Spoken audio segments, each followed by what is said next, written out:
right, hello everyone. Welcome to this week's edition of A Sip of Knowledge with Marty Duffy, Liz Rhoades, and Lou Bryson. Plus, special guest this week, Raymond Davidson, the founder of Glencairn Crystal, who I will let your host give a much more extended, formal introduction to in just a moment. Real quick, before I turn things over, I'm Will Hookinga from Zavvy.co.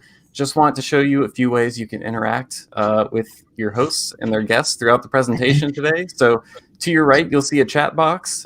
Feel free to say hello. Let us know where you're joining us from. I already see people from Missouri, Panama, Bordeaux, Berlin. So we've got a very global audience right now. Very cool to see. If you have any questions throughout the presentation, there's a little button at the bottom of the screen that says ask a question. Just hit that button, type your question in there. I'll be keeping an eye out for those throughout our time today. And last but not least, feel free to invite your friends to join us. There's a share button at the top that makes that easy. But I think that's all I need to say for now. So Marty, Liz, Lou, I'll turn things over to the three of you now. Thanks there, Will. Is that a share bono button? That would be a really nice little life after love. Hi, everyone. My name is Martin Duffy. Seems to be a little moonstruck, I think. My name is Martin Duffy. I am a former senior master of whiskey, defrocked, thrown out. They're also known as the Pinche Buenos. Down in South America. I was a former national brand ambassador for Benedictine for 18. Oh my God! That's the biggest bottle I've seen. So bigger than the one they gave me. Mine bigger than yours. This was my sample of all my samples for all of the 18 months I was national brand ambassador. Cocktails, so I got a bottle. Yeah, well, that takes care of a lot of cocktails. The way people use it. 8 years, I was co-producer of the Chicago Independent Spirit Expo, and for the last six and a half years, I have had the ultimate pleasure of being the one and only sole brand representative for the only Glencairn Crystal company out of Scotland. Here in North America, yes. Oh. And the guy who made it doesn't even have one. What do you know about that? Okay. Hey, and quick, before we move on, I just want to say also I'll be drinking, in honor of our guests, a whiskey that's produced, or, well, originated in his bottled in his neck of the woods in Ayrshire, south of, formerly from Kilmarnock, Scotland, about a half hour south of Glasgow, it seemed. Didn't seem like it was really short. Anyways, Johnny Walker Black. Lizard? Thanks, Marty. Hey, everyone. Thanks for joining. I'm Liz Rhoades, technical distiller and spirit consultant. I have just over a decade of experience in alcoholic beverage, spanning across a couple different substrates and products, including beer, rum, vodka, but my particular favorite and expertise is in whiskey. I spent the majority of my career at Diageo, but now I'm currently founder and principal at Spirit Safe Consulting. And bonus, if you go to the About the Host section, you can find a little link to my website. So check it out. Lou? Thanks, Liz. I'm Lou Bryson, a whiskey writer. I am the former managing editor of Whiskey Advocate magazine for about 20 years, and I am currently a senior writer for the Daily Beast website. Currently pushing my latest book, Whiskey Masterclass, came out last February, on my beautiful first opus, Tasting Whiskey. Very nice. Thank you. In my Glencairn glass today, I have Kilbeggan, single pot still. Love the single pot still whiskeys, and it's drinking pretty nice. So nice. Looking forward to finding out more about this glass. All right. So that means me. Hey, again, before we get started, a little shout out to our friend Michael Veach, who had a little heart surgery last month. I did only was made aware of it recently, but he is recovering very nicely. and I think he's up and about already. So that's good news. But for today, very special, a man who I've looked up to almost my entire life, if that's possible, since I only met him about 20 years ago. But he is a guy who, has been one of the unsung heroes in that his creation is now really basically the symbol for whiskey around the world. When he was, I guess you were a young man at the time, Ray. He started a crystal company, and then about 20 odd years ago, you'll give us more details, you came up with the Glencairn glass. So everybody, the Crystal King of Scotland, basically the descendant of Robert the Bruce, Mr. Ray Davidson. Hi, Ray. Hello, Matty, Lou, and Liz. I don't know how you looked up to me. I'm only 5'8". I know. You're sitting down on top of that. Come on. And when I started, I was Liz's age when I started. Wow. Look at the state of me now. Young. See, Liz, you got so much more life to live. Not being depressed all the time. Actually, one of my biggest regrets is when we were in New York for Whiskey Fest a couple of years ago, and we ran into Chris Comstock from Sazerac. And Chris is bigger than some buildings I've walked into. I mean, he is like 6'7"? I think he's actually bigger than our lieutenant governor. Yeah, he is enormous. He was a very tall man, very nice guy. But then little Raymond was standing right next to him. I think at one point, Ray, he rested his elbow. He rested his arm on your head. Totally forgot you were there. And just, I don't know. Drink had been taken, so it didn't matter, You were very popular that day. In fact, we'll talk about that a little bit because that was a fun night. Ray, give us an idea how you started, especially in how you began the company, Glencairn, which is celebrating its 40th anniversary this year. And then eventually how that led to the creation of the Glencairn glass. Give us the lowdown. Okay. Well, I started the company, as you say, 40 years ago, and I had mentioned to everyone that I was playing in bands at the time. In fact, I wasn't. I was playing on my own in bars, and I thought, if this doesn't work, this company doesn't work, I'll just need to start playing 5 nights a week instead of 2 nights a week. And as I said, fortunately for everyone out there, the business did okay, and the guitar went away. So, but originally I had set up this, and my idea was to supply or to encourage the whiskey industry to package their premium whiskies, rare whiskies, their best blends in crystal decanters, rather than the standard. Everyone was using the standard tall round bottle at the time. Very few deviated from that, and it was a hard sell. Everyone thought it was a great idea. It was, yeah, that's a good idea. We'll think about it. And so, and we still to this day do many fancy crystal decanters. So wait, Ray, was this? Did you start the whole idea of? I mean, was no one doing the high end? The Baccarat and the Lalique and all these other high end crystal decanters. Was that your idea?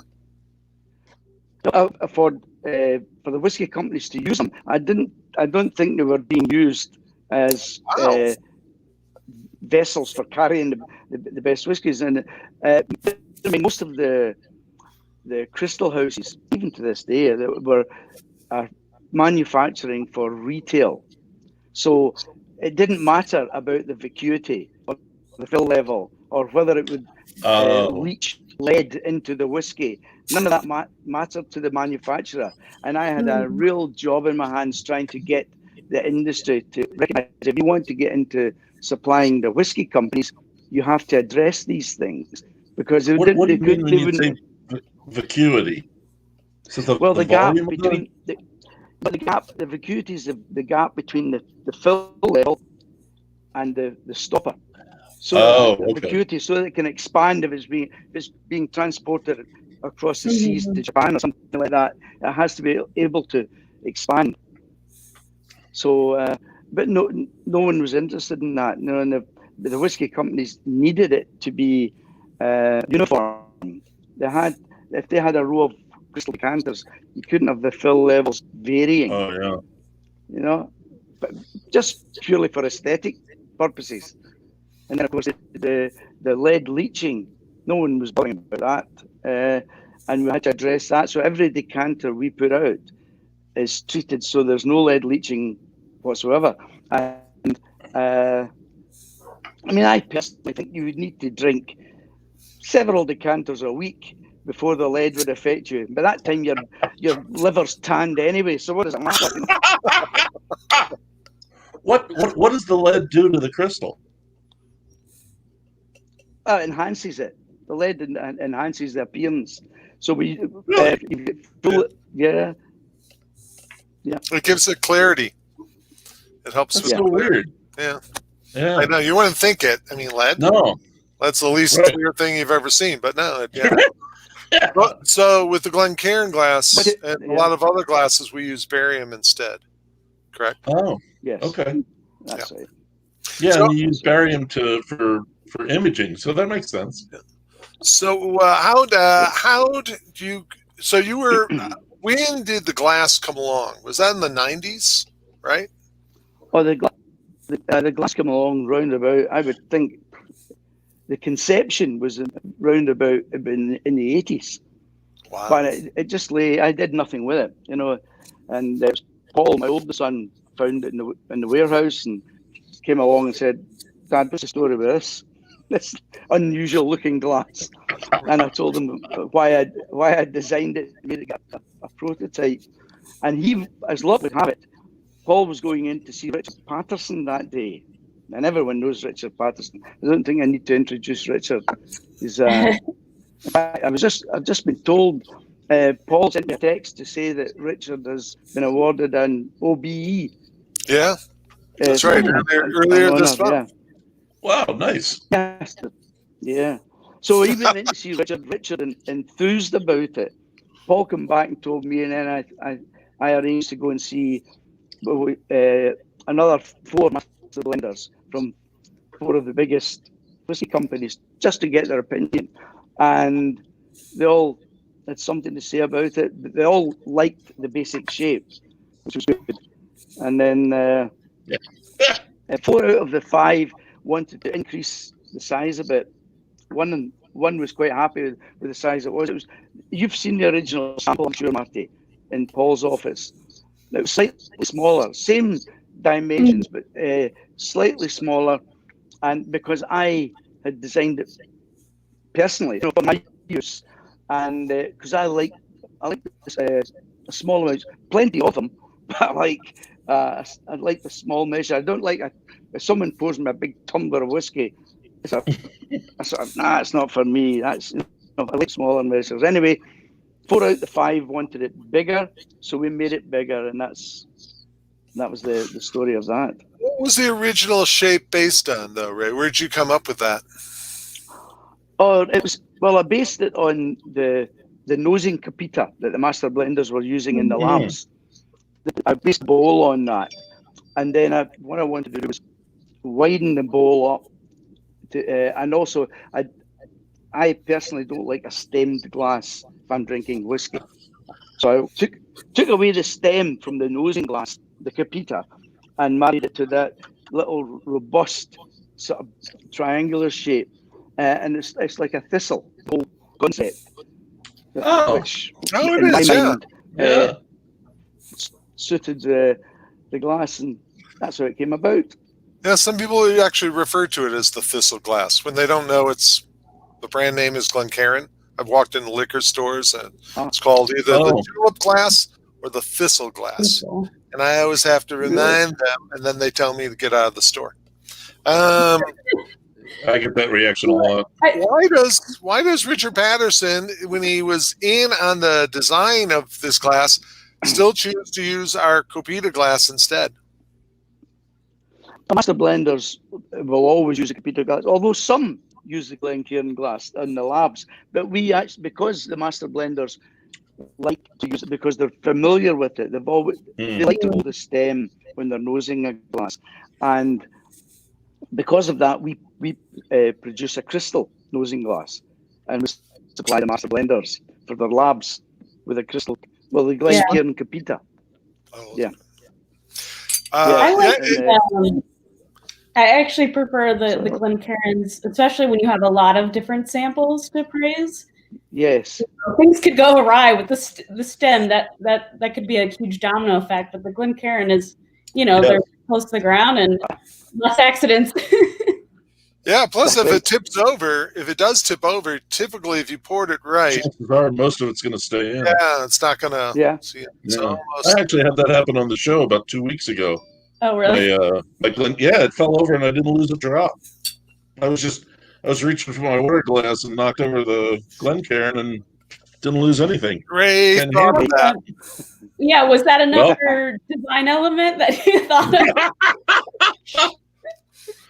The Scots don't like losing their whiskey. I wanted to know about right around the lip there. There's just the slightest bit of a thickening, just barely there, and that's the thing that always gives away a counterfeit to me, because we're going to discuss that. You have a lot of problems with counterfeit glasses, and almost all of them have a really nasty thick rim to them, but yours doesn't. You have just the barest hint of one. Is that is that part of the design, or that's the bane of our existence. My job, my sons run the business now, as you know. I go to the monthly board meetings, so that's all the time they'll let me in the place. And my job is rolling about the street with lawyers, trying to sort out the infringing glasses, with people copying the glasses. And there are many. We've had many infringements throughout the world, really. And I suppose it's what comes with when you have a product that's successful. Yeah. People want to cash. But we've had situations where we've had a brand, well-known brand, we'll not mention who, but contacted us, said, want a pricing on, say, 500,000 glasses. And we gave it to them, and then we're waiting to hear back from them. We wait. Over a year later, my sister's in a store in Florida, and she's a good sister. She knows which side my bread is buttered on.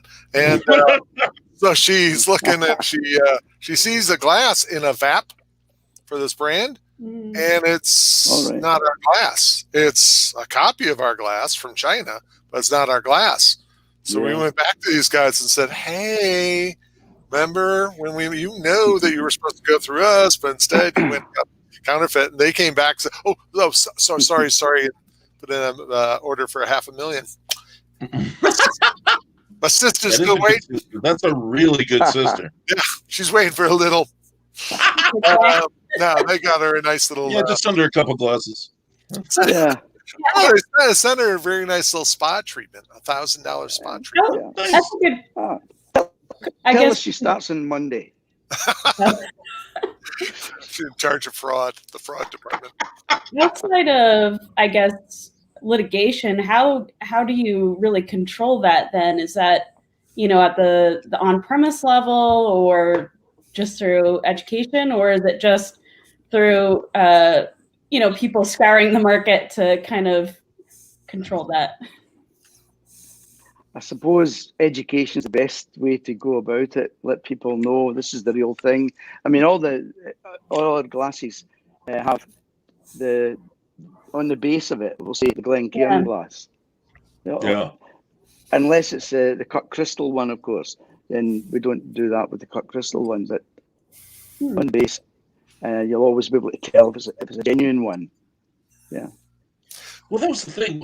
We had about 3 months ago, a counterfeit had actually found its way into my cabinet. I didn't realize it. And yet, I guess because of this show and because I've been doing some video tastings of my own using the Glencairn, mean, all of a sudden, I reached for that glass, and before I even touched it, I knew it was a fake. It was the right height, which often they get the height wrong, but it didn't look right, and it has me thinking about that lead edition or the barium edition you were talking about. It didn't catch the light correctly. It just, I mean, it really stood out, and it was wrong. And by the time I pulled it out, like I said, it had that thicker rim, didn't have the base right, the printing on the base, but it didn't even look right. It's a very distinctive glass. That you start on Tuesday, Lou. I'm sorry? You can start on Tuesday.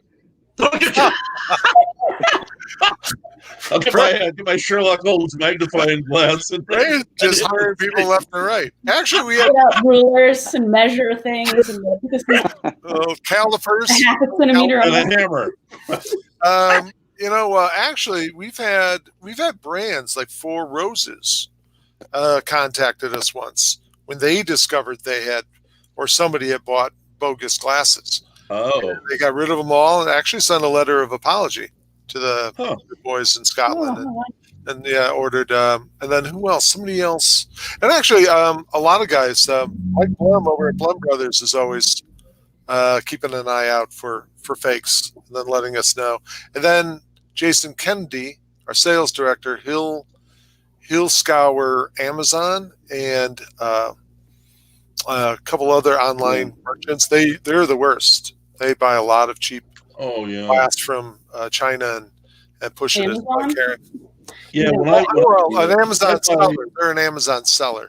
I buy glasses for gifts for people. And I wouldn't say like every week, but fairly often, because people expect something whiskey from a whiskey guy. And I never send them direct to the person. I always have them sent to me and then resend them because I want to make sure they're real. I don't want to be sending people counterfeits. Yeah, that's the worst part, especially on some of those Amazon retailers. They'll call it the Glencairn glass, and they'll even show a picture of it and what you actually get, because that's kind of one of my jobs too, is to order that stuff and verify that just check it, it's fake or not. And a lot of times I go, oh my God, you're just outright lying. Which I don't know why I'm surprised in this day and age, but I've had that happen with lawnmower parts too. Yeah, me too. Who doesn't get that with lawnmower parts? Liz, lawnmower parts. Ray, when you launched the Glencairn glass, where was it? It seemed to coincide, and so that would have been 2001. Or 2000 when you developed it, but really its coming out party was 2001. And that was really at the time when whiskey festivals were beginning to really become a thing. We got lucky there. We launched it at Whiskey Live in London in 2001, and it was really very well received. And I remember Sukhinder Sam. Clearly remember, I'd never met the man before. And Sukhinder, who owns the Whiskey Exchange, came up to me and said it was worthwhile coming to this show just to see this glass. So that was a great accolade.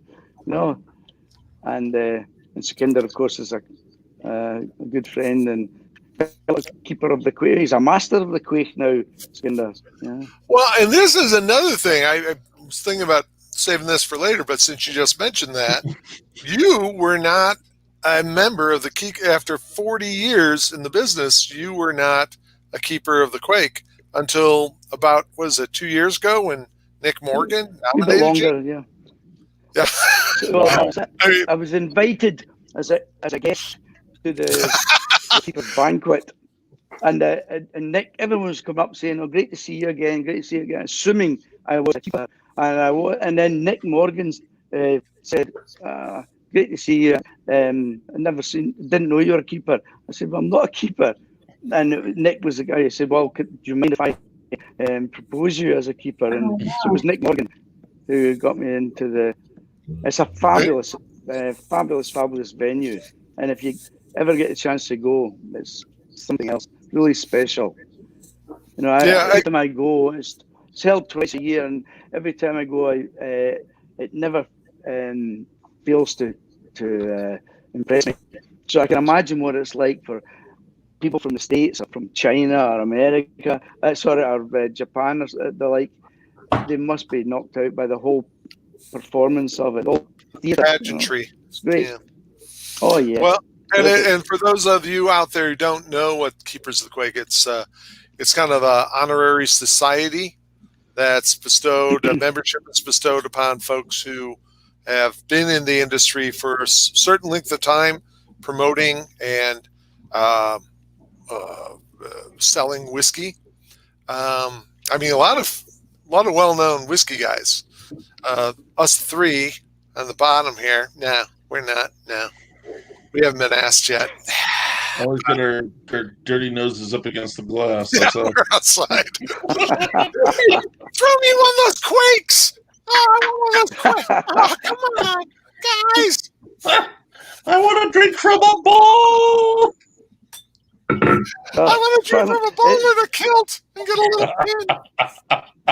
Well, strangely enough, I was made a keeper of the Quake, and then as a keeper of the Quake, I left it in the castle when I was on the bus going back to.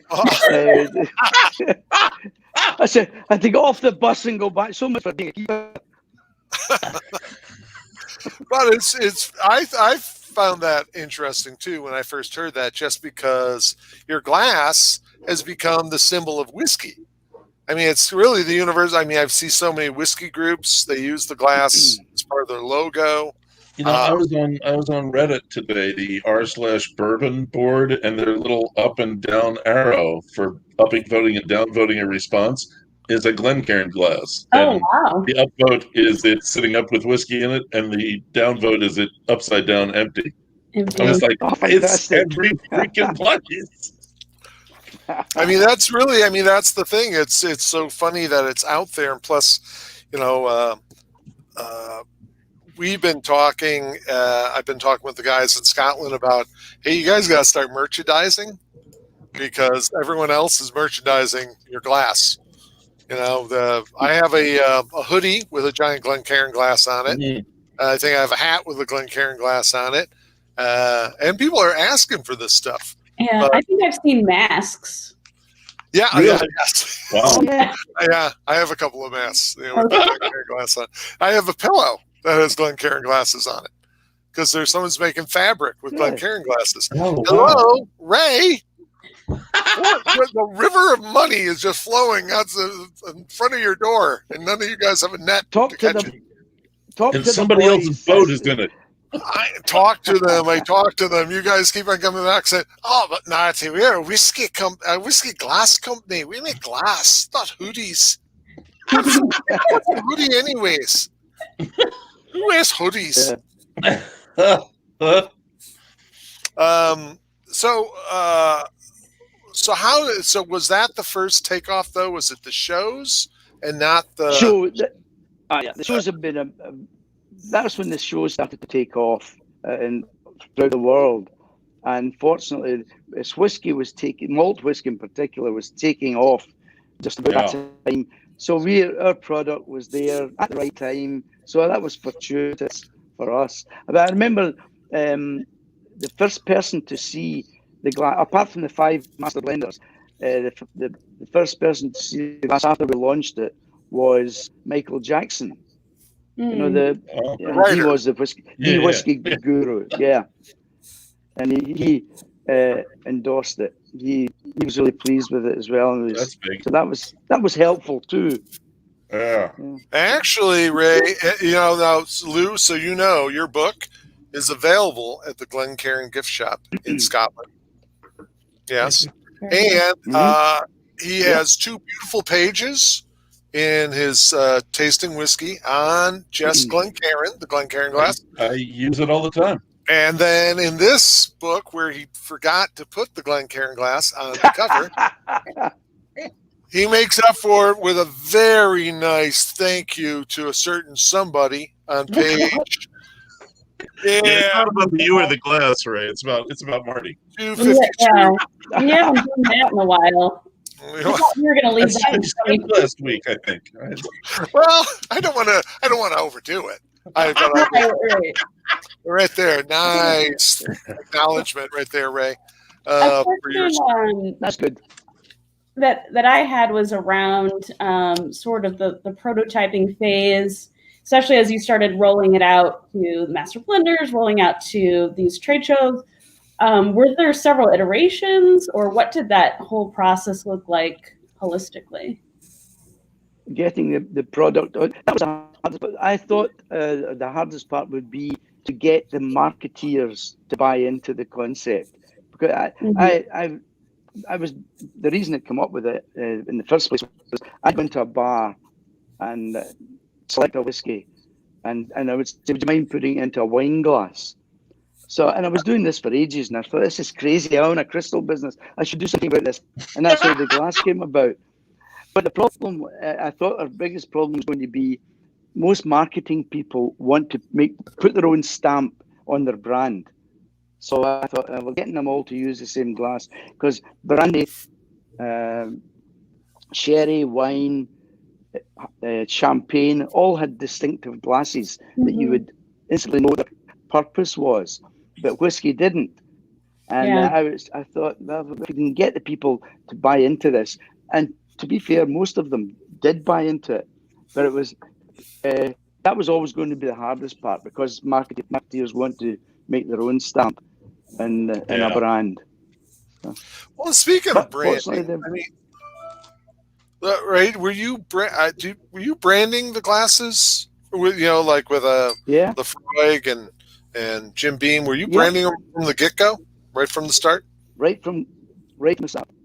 Yeah. Oh. In fact, the first production was, I think it was 250,000, and wow, one whiskey company who I won't name wanted to take my whole production, but that would have killed the concept stone dead, because then that would have been seen as that company's glass. Right.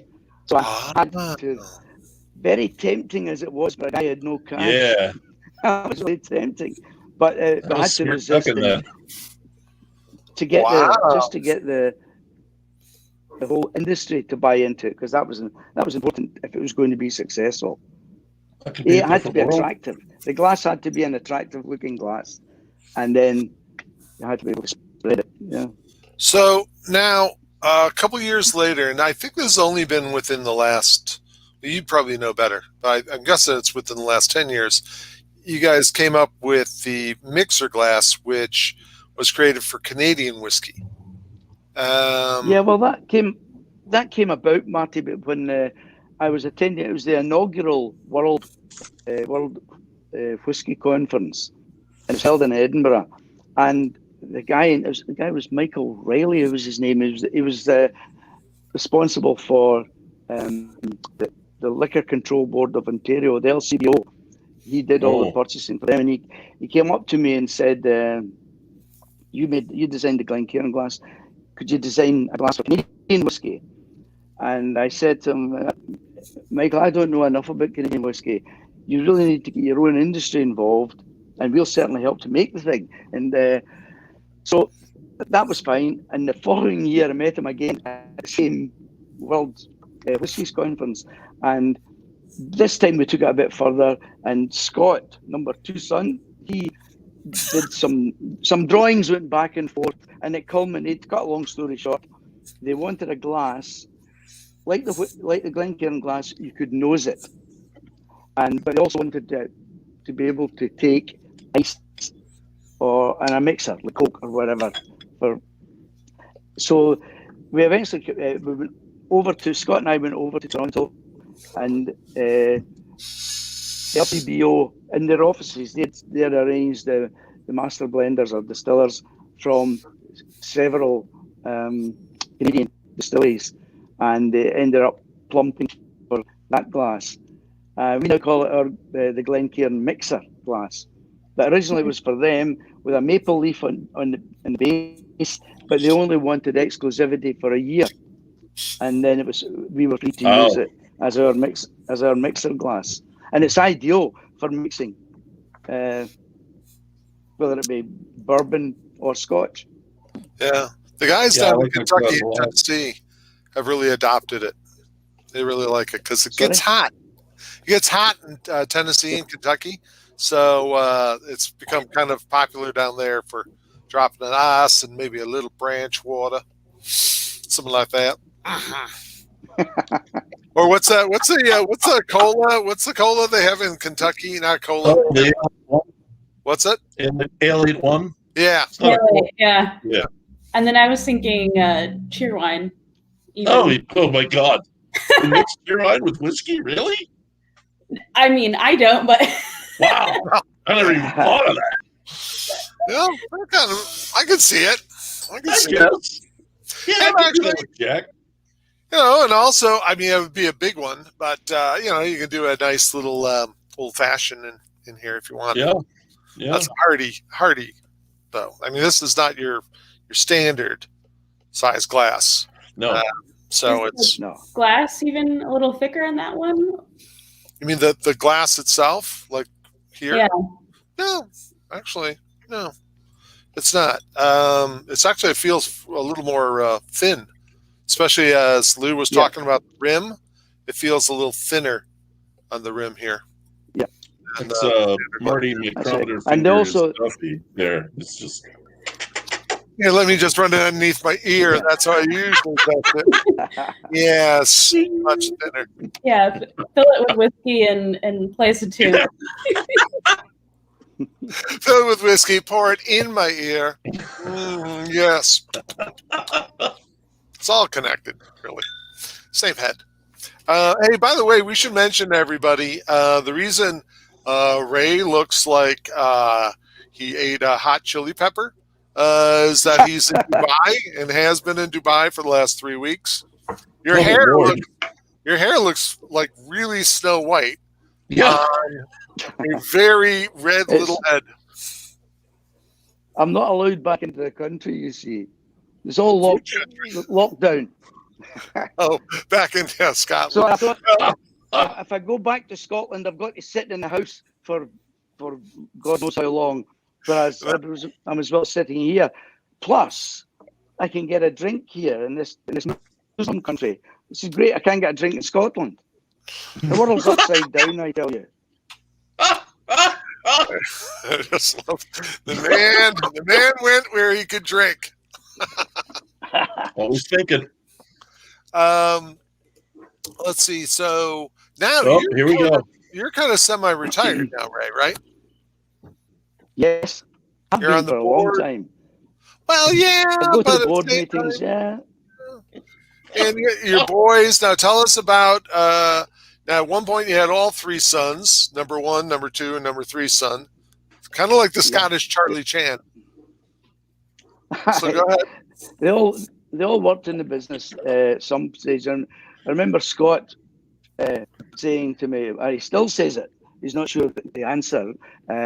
He said, "Dad, when I graduated from university and I was applying for jobs, were you firing replies in the bin?"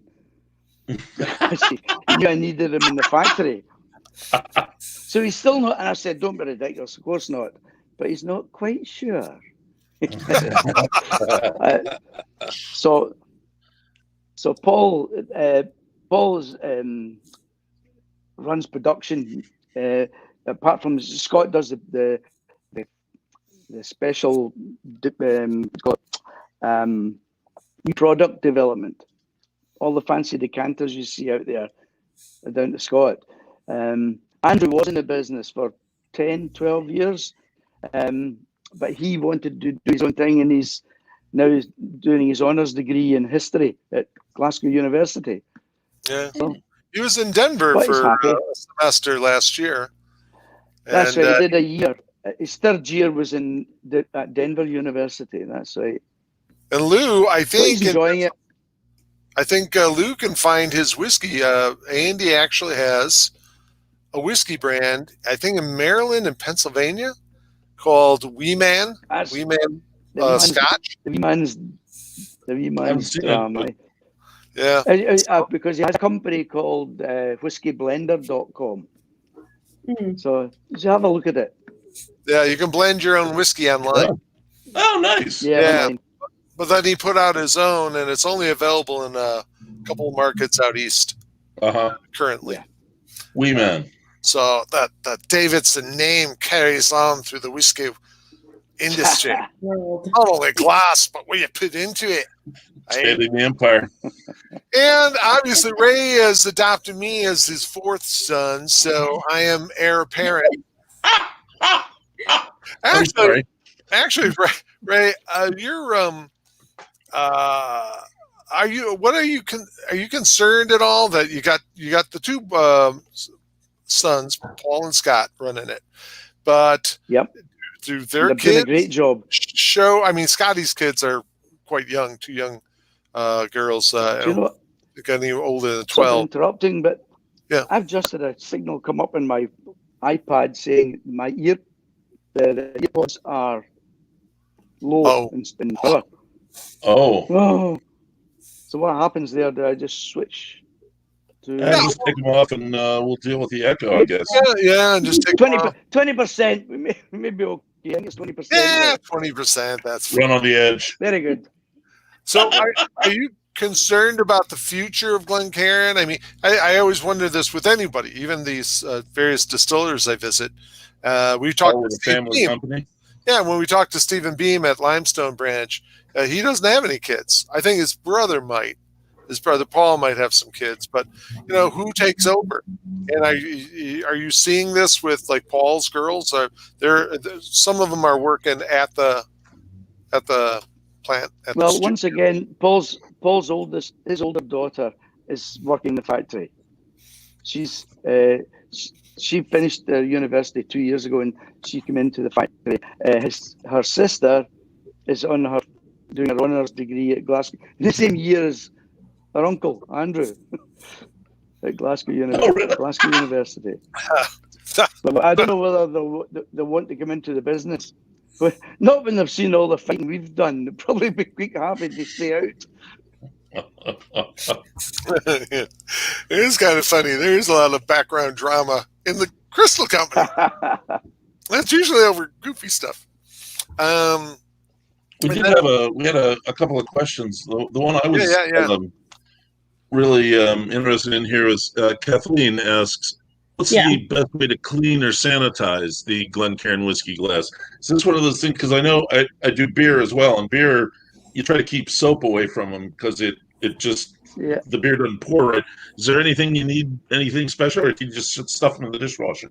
And that's a great question too, because if I don't get to clean mine right away, or maybe it's a barrel sample and I've got some char or something that gets stuck way down at the bottom. Yeah, and you got to soak it for like an hour to get that stuff out. So I don't give it any special treatment. I just wash the thing in hot water. Alternatively, just keep topping the glass up. You'll be fine. You'll never notice the brown stuff at the bottom. It's like a cholera system happening. Actually, there's two things I know that with me, because I've done a lot of whiskey classes where I'd have a couple hundred glasses, so I put them in the dishwasher, and I do that reluctantly because dishwashing, especially detergent, can be quite harsh. Even our standard glass, that can dull it. So you don't want to do that. If you can, get one of those little, those little white little whiskey brushes. Not whiskey brushes. I mean, like a whisk brush. That you can stick down there, fill it with water, and just brush it around. And it was whiskey, and hopefully it was you drinking out of it. So it's not like we've actually we've fine-tuned our dishwasher because we had a serious problem with dulling with all our glassware. It was just getting cloudy, and we talked to actually the people at our water company, and they came up with it's an additive. I can't think. It's one of those Reckitt Benheiser things, but we start putting it in the dishwasher. There we go, and man, I'll tell you what, everything just sparkles. It's really nice. I notice a lot of bars have complained in the past because they'll put it in their dishwashers, but they're using that industrial strength soap. Oh yeah. And really hot water, and the real hot water. Okay, I don't know, Ray, if that's detrimental over a long period. So what's happening? Are they breaking, or are they getting dulled, or They're getting dull because it's getting scratched. You can scratch this glass with harsh detergents, and and also if it's banging around inside with a whole bunch of other glasses, so it gets scratched, then you are losing that clarity that kind of want out of a nice whiskey glass. Yeah. Constant use in a dishwasher. All glasses can get what they call a bloom. Oh, it's a dulling of the glass. Yeah, that sounds. Yeah, I've seen that on old beer glasses in pubs. The heavy mug that it's so heavy it'll never break. Yeah, it's like a ring of wear around it. And it's dull, and especially if it's in a pub, you really, you almost equate it with not being clean. Not really clean. Yeah. Yeah. So you don't really want to. Yeah. Well, the solution to that, buy new glasses. That's what I was going to say. Yeah. Talk to Marty. I use Everclear sometimes. And I'll just. What, Liz? I'll use Everclear sometimes, or like a high strength GNS. As one does. Yeah, there you go. Only a distilling scientist would wash her dishes with Everclear. You put it into like a Joy bottle and just go, there you go. Honey, I'm doing the dishes. Little wipe. Oh, that's true. I've seen that in distilleries where they will have like pure alcohol. Oh, yeah. Spritz the inside of a glass and clean it. Yeah. So there you go. What was that? There was another question, which is a little controversial, but I'm going to go ahead and ask it. Simon said, huge supporter of the Glencairn, Ray. Which of the competitive glasses do you appreciate and why? I mean, we talked about this before the show started. There's the Norland glass and the Neath glass, and God, I don't know. I've lost track of it. Riedel has their whiskey glass. Riedel has theirs. Well, I think I welcome the innovation. If anyone comes up with a new shape or a new style, that's all to the good to let people have a choice. I'll always choose the Glencairn glass, of course, but it's not a bad thing for people to come up with different ideas. But have you tried? Have you tried any of those, Ray? You've tried the neat. In fact, I know we were in Vegas and I've drank everything. George Manske. That's reassuring. I've drank out of everything. A jam jar. It doesn't matter. Not a fan of these screw threads. Otherwise, good glass. Well, I know that George Manske gave you. We were at. He was passing them around at a whiskey event where Glencairn was the glass sponsor. Does he actually sell any glasses? That's a good question. I think he does a very good job of giving them away. Mm-hmm. He had a shopping bag. I think it was him and his daughter were walking around the show, and they were passing them out. What you have to do. Yeah, that's what you do. So, and anyway, sorry. I think he gave one to Richard Patterson, and Richard Patterson said, come on, man. You're joking. You're going to give it back. Sorry, George, if you're out there, but looks like something you keep a goldfish in. Anyways. I don't even know what this glass is, but now I'm going to look it up. So, you never seen the Neat glass? Is that his glass? Oh, okay. Well, yeah, that's what they call it, the Neat glass. Okay, yeah. Looks kind of like a spittoon. And it's really funny if you watch large men with beards trying to drink out of it. Because they have to go way back, and it just... all over. He told me once, though, after I made fun of him, we were jokingly, I made fun of him. He says, "God damn it, Marty, it's a nosing glass, not a drinking glass." I go, very few people will nose their whiskey and then go, "Oh, can I get another glass to drink it out?" Depends on what whiskey is. Or just thought. You pour the whiskey you don't want to drink into it. Go, yeah, I'm sorry, I can only nose out of this glass. Sorry. Anyways, What was the other thing? By the way, your nephew, Jason Kennedy, writes that you need to wear 50 black from now on if you're going to go out in the sun. In Dubai.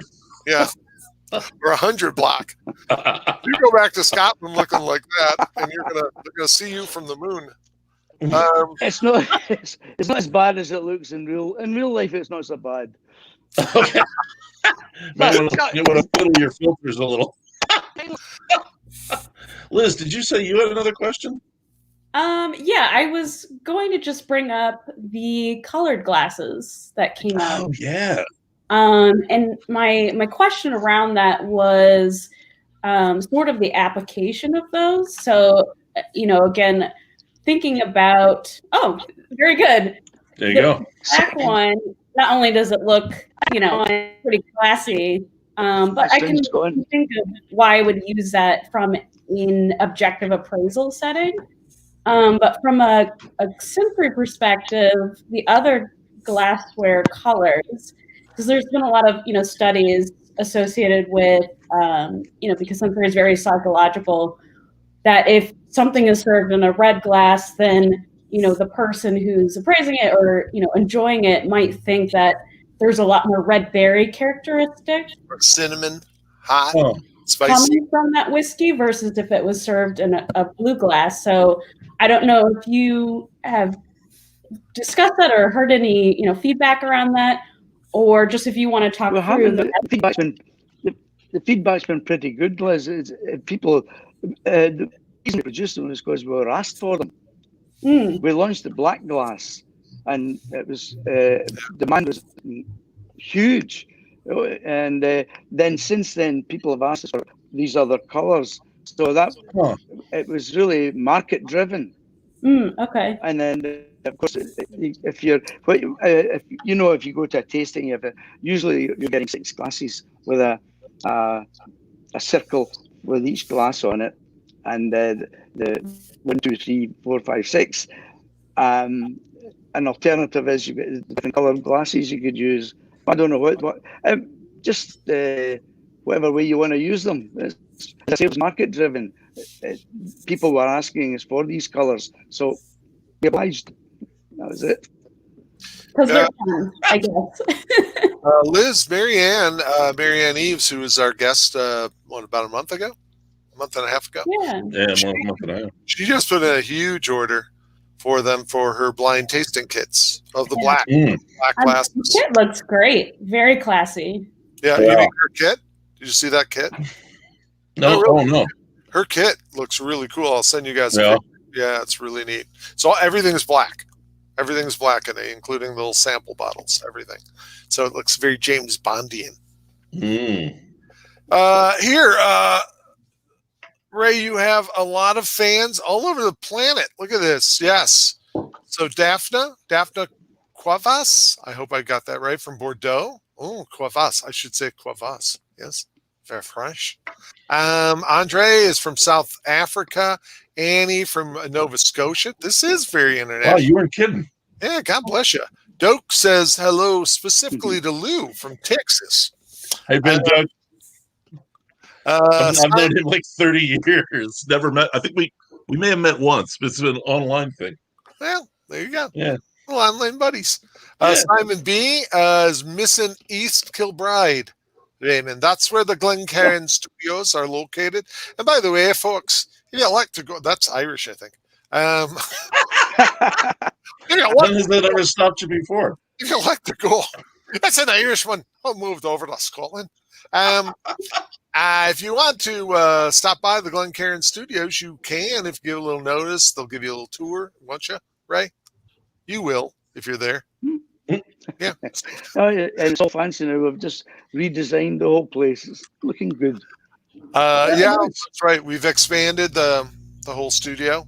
How many people are employed actually at the factory? Raymond? I think it's 65 people in total. Wow. Yeah. Nice. Which is small, though. I mean, we have a great it's crowd. not 10 or 12 either. Well, it's 66 if you count me. There's how many employees you got? Okay. And who could forget you, Marty? I'm sorry about that. 66.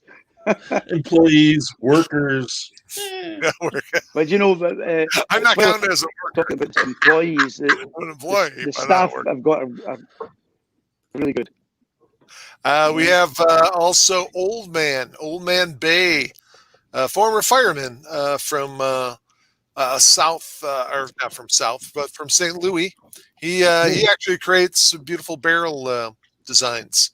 So if you're looking for a flight tray for your Glencairn glasses made out of a barrel stave, you do it for you. There's an Irish accent for you. Lee Wood, good old Lee Wood from Colorado. And then Doak says drunk-proof glassware. Talk about a head slap moment. There you go. So that was for you. That's when we were talking about knocking it over. Yeah, earlier. And then Simon B, who's for you got that, didn't you? Yeah. Yep. You said we had somebody from Berlin? That's what Will said, yeah. Huh. Someone from Berlin. Hold up your hand. Tell us who you are. That's Austrian, really. Christina Wolfson. Matthew Blum says hi from Berlin. Yeah, Matthew Blum, big buyer. They just took in a nice order of Glencairn glasses. Anyways, Raymond, what's the plan? I mean, you guys, this is the 40th anniversary. Are there any big? And I'm merely asking. Nobody tells me anything. Is there Safe for that one. Is there any big plans for the 40th? Not that I know of. The marketing guys, they tell me nothing. Okay. So your sales guys. I'm supposed to be at a board meeting tomorrow, but clearly I can't make the board meeting tomorrow. But somebody will tell me. Yeah, you better charge up your headphones. Sure of that. Yeah. I've got I've taken one out, and I'm hoping it'll charge up enough to last to the end of the show. You had I'm sure we'll have lots. There'll be lots of plans going on for the 40th anniversary of the company. You know, I was the first. Oh, I think I was going there. Can you still hear me? Yeah, we hear you. What were you can? gonna say? Okay, yeah. No, I was just going to say the first big order that I got was for a crystal ship's decanter for the QE2, and they wanted 5,000. Yeah. Oh my God! And they were filled with 12-year-old Auchentoshan. So that was that was right at the beginning of the business, and I'm pleased to say that Kennard, who own QE2, they are still our customers today. So, and we've got a lot of customers we've had since the business started, which is a good thing. And the staff we've got are really, really good.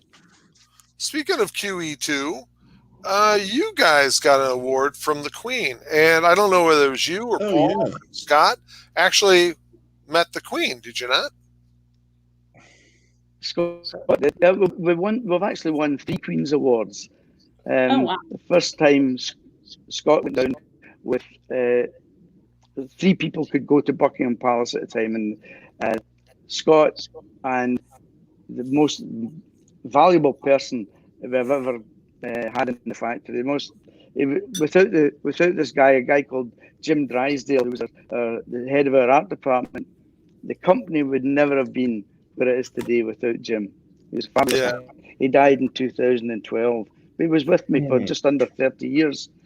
So he went down, and then we had a ballot in the factory, just for, their names on a piece of paper. One was pulled out, and a girl in the factory called May went down to Scott and Jim. She's now referred to in the factory as Lady May. Is that like the female version of being knighted? That's like the female version of getting a sir, right? Are you Sir Raymond Davidson? You're not a sir yet now. I don't know. I just figure everybody in the UK gets that eventually. Just seems that way. I mean, anybody who's anybody always becomes a sir. Right? If you play guitar, let's make him a sir. Keep your job for 30 years. So we had another question that popped through from Larry Pendleton. Asked if you guys endorse the site www.scotchwhiskeyglass.com. If we have that site, Do we endorse it or affiliated with it? do Or, you know? I don't even know what that site is. I don't know if that's ours or not. Once again, Scott, his degree was in IT, so he's the guy that gets all the domain names and all that sort of stuff. So I'm sorry I can't answer. If it's not our site, if it's not, I can't see how we would endorse somebody else's site. There's a couple But of maybe we do. There's a guy out of I think Maryland who has, it's called the Glencairnglass.com, and he sells Glencairn glasses. Now he buys the glasses from us and does that. Mm-hmm. A lot of people get confused. I've had people, wanting to return them, and said, "Well, you didn't buy them from me." No, we bought them from Glencairn.com, Glencairnglass.com. We go, not us. So it does get a little confusing out there, kids. Those are basically online. I suppose if they're good supporters of us, we may very well endorse them. If they're not, we have guidelines as to how they can present our glasses. As long as they stick to the guidelines, then we'll definitely support them. Yeah. Jason clarifies, they're a customer of ours. So there you go. There you go. That makes in that case, we'll certainly endorse them. Yeah. So you should wear your other earphone that has Jason talking to you in your ear. Yeah, hold on. It's getting charged up right now. I hope. Yeah. So Jason Kennedy is I've added global to his title of sales director to make him feel more important because his big inferiority complex. Yeah. God almighty. Joking, Jason. Just joking out there, little fella. So let's talk a little more about how you guys deal with these frauds when they're out there, when they do come to your attention. Because you guys have to go far afield. Hammer. The crystal hammer. No, the metal hammer. If only it was that metal simple. Hammer in a crystal company, though, huh? What was Ray? I'm saying if only it was that simple. If you just go with a hammer and smash them all. That's true. No, I've offered. The poor lawyers have got to make a buck. They've got to earn their money. Yeah. But it is. I've seen, actually, you bring it up to Scott, your son Scott, and he'll have this weary look on his face, like, oh my God, because it's continuous. There's always somebody, especially out of Asia, but elsewhere as well. In fact, we had, and Ray, I'm not sure if you were in on this. You probably were. The guys, I think they're out of Michigan, and they wanted to make a wooden Glencairn glass. And we told them, well, you can't. We own the 3D copyright on the shape and everything. And they go, oh, yeah, we don't care. Really? Wow. That was sorted out, okay. Most of it, a lot of the times we can sort it out amicably, which is great. That's the way you want to do it. But when others dig their heels in and say, nah, bring the fight on, well, we never shy away from it. We always bring the fight to them, right to their door. So what happens what else do you do? when it's not a direct knockoff, but it's an obviously derivative design? Like, Glencairn glass on a stem. No, I was thinking of, the Irish whiskey one. Was it the Tua? Well, we have to make a decision. We take a look and we take many things into consideration. How close is it to our glass? Will it affect us really? And sometimes we're forced to take action. For we, as a family, don't wish to take action. But our lawyers say if you don't take action, you'll be in trouble. Down the line, you're giving it away. There's a lot of that going on too, where we are the lawyers are forcing us to do things. Mind you, they want the money and they get Sure. it. So, Sure. Ray, I think you should sue. That's what I'm thinking. Okay. What's the law on that? Law of the jungle, I think. Yeah, exactly. Yeah, as I was saying earlier, education is the best. If we can get the message out there, that use the real thing, be fair. And that is just it. So, I mean, I know, I remember Fred Minnick brought this up a while back where he was, and it was true to a certain degree, especially a number of years ago, where people were thinking, the Glencairn glass, the shape, a lot of people thought it was as old as the brandy snifter. That's how that whole thing is. But, the same people like in the whiskey industry, so many think, oh, yeah, I've been drinking single malt scotches for the last 60 years. I've always been a big fan of single malts. Oh, really? Have you? Yeah. Last 60 years, last 50 years. No, not really. Probably the last 25 years is my guess.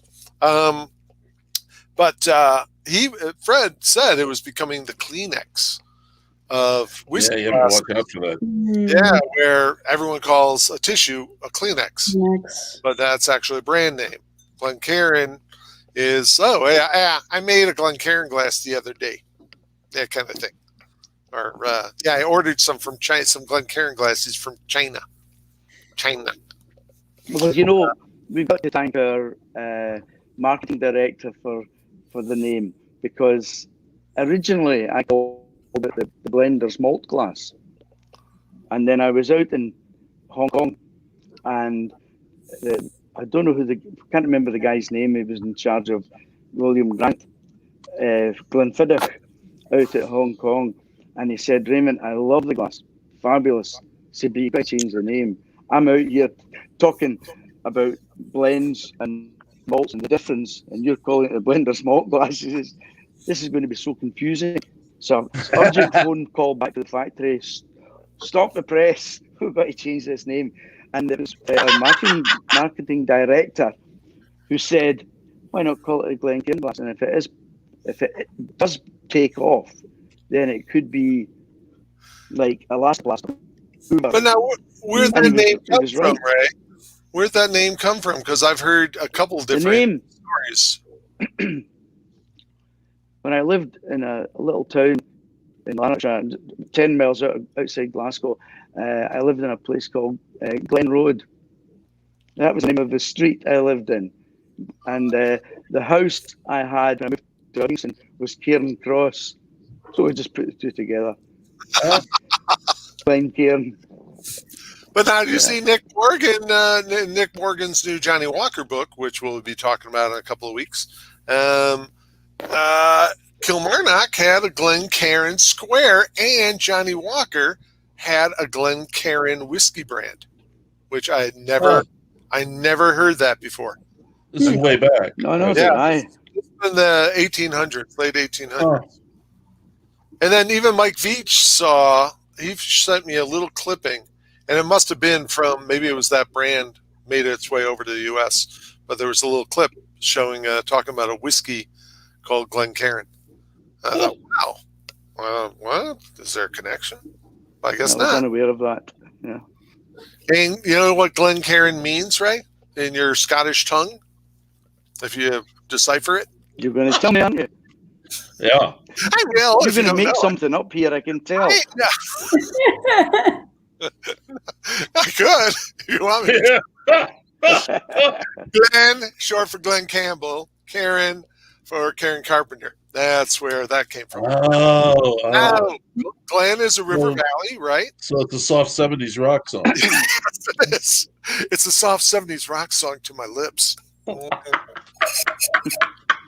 On that note. A cairn is standing stones. Pile of stones, yeah. Yeah, a pile of stones that you put in memory of someone. So it's the valley standing stones. Hello. You guys can use that if you want. Liz, I think you were rapping. It sounds like a good idea. I was going to just mention, if you want to learn more fun facts about Glencairn, you can find the link to the website, which should be in that little green rectangle. So check it out. Raymond, it's been really great having you on. It's been a lot of fun. Thanks. Yeah, a lot of good. It's been fun. Have fun in Dubai. Stay out of the sun at least for a day or so. You're well I think done. I'll do that. If you were in Turkey, you'd be out of the oven by as now. I say, the bars are open here, so I won't be rushing back to Scotland until they open the bars in Scotland. I'll be here. No, Bye, guys. That's a drinking man for you. Hey, everybody. So next week, Liz, who do we have? Yes, real quick, and I noticed that we'll put a little link, so check it out, because next week we have very special guest, Sonnet, owner of Coval in Chicago. So come and check out that session next week. Sweet. Thanks, everyone. Cheers. Thanks, Ray. Thank you. Bye. Thank you for Cheers. the job. Thanks Bye, for the guys. job.